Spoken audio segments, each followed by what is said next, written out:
बताते चले अगले महीने महाराष्ट्र में होने जा रहे विधानसभा चुनाव की तारीखें जैसे जैसे नजदीक आने लगी हैं, वैसे ही राजनीतिक पार्टियां भी सक्रिय रूप से तैयारियों में जुट गई हैं।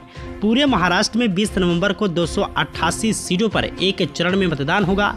इसमें जहां पर सभी पार्टियों की नज़र हर निर्वाचन क्षेत्रों पर कब्जा करने की है, वहीं राज्य की एक महत्वपूर्ण हिंगोली विधानसभा सीट पर फिलहाल भाजपा वाले शिवसेना का दबदबा बना हुआ है। लेकिन हाल ही में संपन्न हुए लोकसभा चुनाव में इस सीट पर अलग ही नजारा देखने के लिए मिला था, जहां पर उद्धव ठाकरे की यूबीटी की पकड़ देखने को मिली थी, जिसके चलते उम्मीद की राह भी अब विधानसभा चुनाव में भी इसकी लड़ाई मजेदार होगी।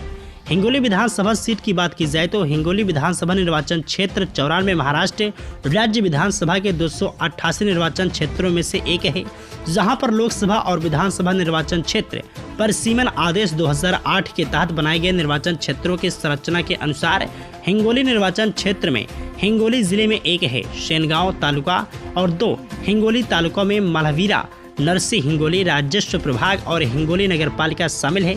हिंगोली विधानसभा निर्वाचन क्षेत्र हिंगोली लोकसभा निर्वाचन क्षेत्र के अंतर्गत आता है। फिलहाल भारतीय जनता पार्टी की तानाजी सखारामजी मुटकुले हिंगोली विधानसभा क्षेत्र के मौजूदा विधायक हैं। इसी के साथ आपको बताते चले अंतिम बार 2019 में हुए विधानसभा के चुनावी लड़ाई में जीतने वाले उम्मीदवार भाजपा से तानाजी सखारामजी मुटकुले थे, जिन्होंने 94,420 वोटों से जीत दर्ज की थी। इससे पहले विधायक मटकुले 2014 का भी चुनाव जीत चुके थे। यहाँ पर भारतीय राष्ट्रीय कांग्रेस से भाऊराव बाबूराव पाटिल थे, जो 70,646 वोटों से दूसरे स्थान पर थे, लेकिन वे चुनाव हार गए थे। वंचित आघाड़ी दल के नेता वासिम देशमुख को 19,718 वोट मिले थे, वो भी जीत नहीं पाए। हिंगोली क्षेत्र में विधानसभा चुनाव से हटकर अगर हिंगोली लोकसभा चुनाव की बात की जाए तो मतदाताओं ने शिवसेना उद्धव बालासाहेब ठाकरे के नागेश बापूराव पाटिल असितकर को विजयी बनाकर संसद में पहुंचाया था। यानी यहां पर भाजपा अपना जोर दिखाने में नाकाम रही। उद्धव ठाकरे की शिवसेना ने जीत रची थी। जानकारी मिली थी कि पहली बार 1977 में अपना सांसद चुनने के लिए मतदान किया।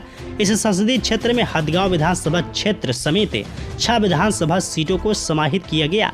हिंगोली निर्वाचन क्षेत्र की खासियत की बात की जाए तो जिला मुख्यालय होने के चलते यहाँ पर सरकारी विभाग के सभी बड़े दफ्तर हैं। यहाँ का औढ़ा नागनाथ में स्थित ज्योतिर्लिंग धार्मिक दृष्टि से लोगों में बेहद प्रचलित है। प्राचीन मल्लिनाथ दिगंबर जैन मंदिर यहाँ का प्रमुख धार्मिक स्थल भी है।